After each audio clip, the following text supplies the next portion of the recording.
Okay, so last night I got Pedro's Tokina 50 to 135 ATX Zoom reassembled, and I've got it on my bench collimator here, and to show you some performance, and what I'm going to do is I'm going to just show the accuracy, and this is set at 0. This is right at 44. The unit isn't on because it goes to sleep after it's been left. But anyway, the target is at 44 millimeters, which is Canon EF mount, and I'm using a Gokosha lens tester here that's been modified with a fiber optic power supply and video screen just for easy viewing.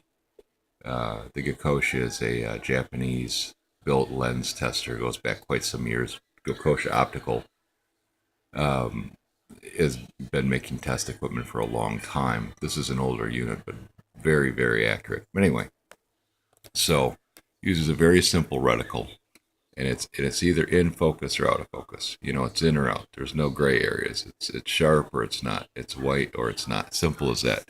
So right now I'm focusing for the greatest white I can get on those lines and the sharpest lines, and I'm down here on the mark, and you can see it's like I'm right on the infinity mark, so it's hitting there.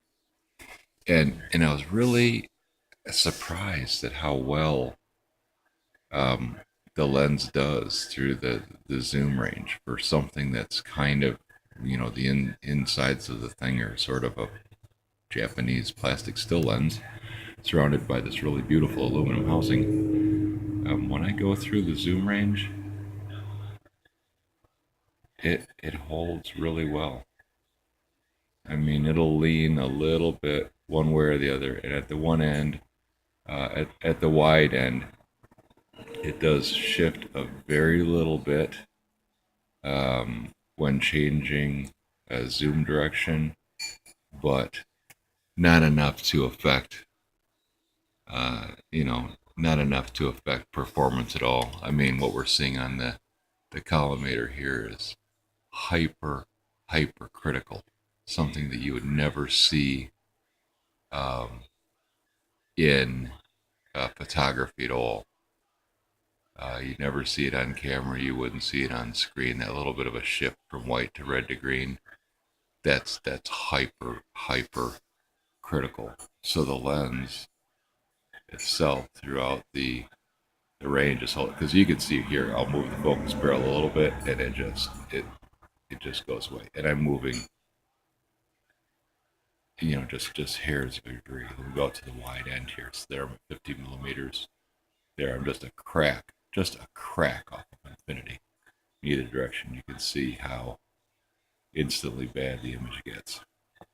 And so anyway, here I'm right back on infinity again. I'm going to go right back to the infinity mark and zoom through the range, and it's holding it really well. So uh, I might have been a doubtful Thomas, but there it is. The old Tokina 50 to 135 ATX zoom is it's got some chops. It'll do a job. There you go.